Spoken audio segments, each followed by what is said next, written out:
பொதுமக்களுக்கும் முதல்வர் ஐயாவுக்கும் வணக்கம். அதாவது ஊழல் இல்லாத ஆட்சியை கண்டிப்பா ஒரு நாள் நீங்க தருவீங்க என்ற நம்பிக்கை இருக்குதா எங்க எல்லாருக்கும். அதேதான் நீங்க மீட்டிங்லயும் சொன்னீங்க, நாங்க நம்புறோம்.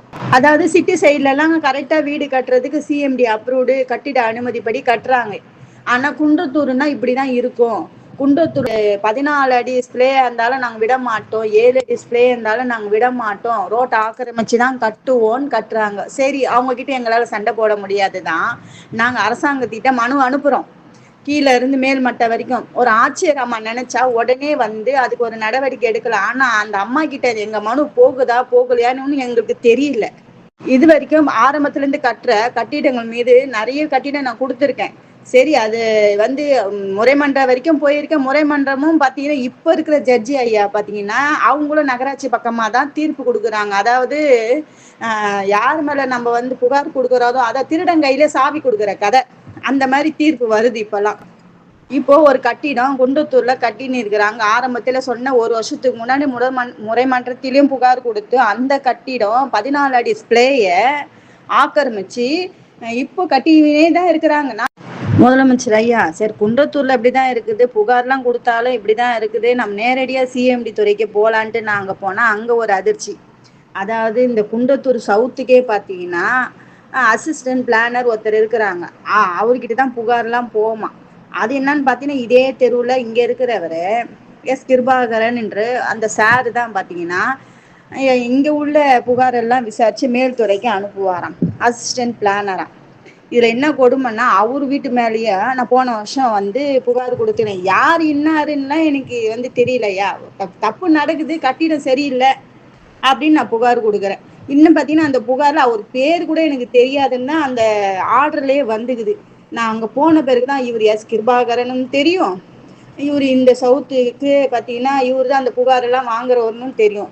என்ன கொடுமை பாருங்க. இப்போ அப்போ எங்க ஊழல் நடக்குது? இந்த சிஎம்டி துறையிலையும் நகராட்சி துறையிலையும் ஊழல் நடக்கவே இல்லையா ஐயா? நீங்களே சொல்லுங்க. அதாவது 2017 வடபழனியில ஒரு பில்டிங் எரியுது. அந்த பில்டிங் எரியும் போது பாத்தீங்கன்னா அது விதிமீறிய கட்டிடம். அப்ப அந்த அதிகாலையில தீ விபத்து நடக்கும்போது 4 உயிர் இறந்தது. அதுல பாத்தீங்கன்னா சின்ன சின்ன குழந்தைங்க 2 பேர்.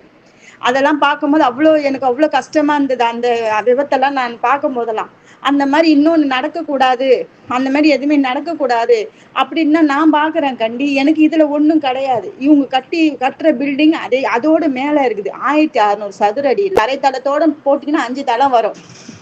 அவ்வளோ பெரிய பில்டிங்கு 14 அடி வளைவு ஸ்பிளே அதை போடலை. அதே மாதிரி பார்த்தீங்கன்னா செட்பேக் விடலை.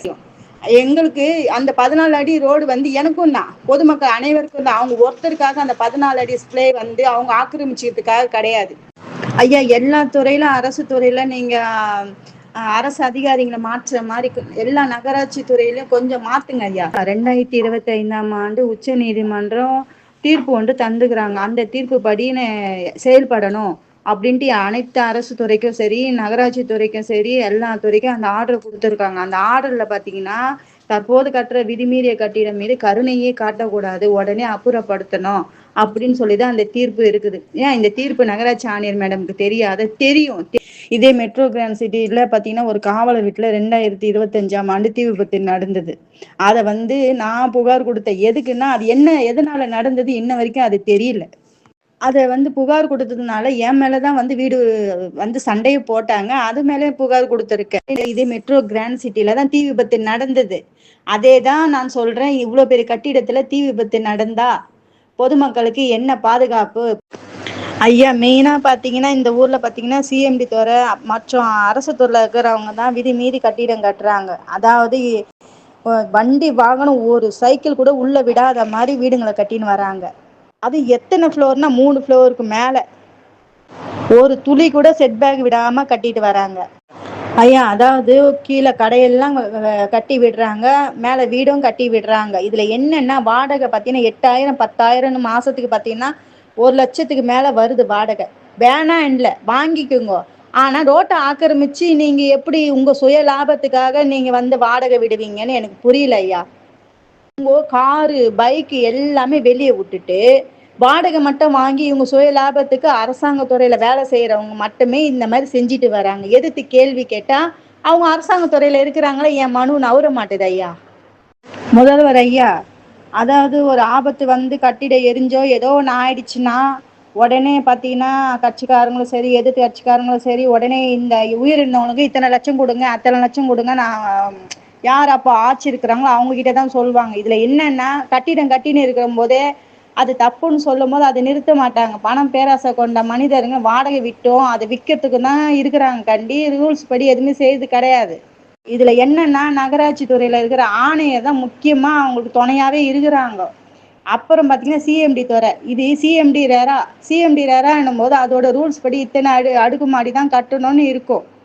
அதுவே இங்க இருக்கிற சிஎம்டி அசிஸ்டன்ட் பிளானர் அவர் இங்கே இருக்கிறாரு, அவருக்கு தெரியாதது ஒண்ணுமே இல்லை. இங்க உள்ள எல்லா கட்டிடமும் அவருக்கு தெரியும்.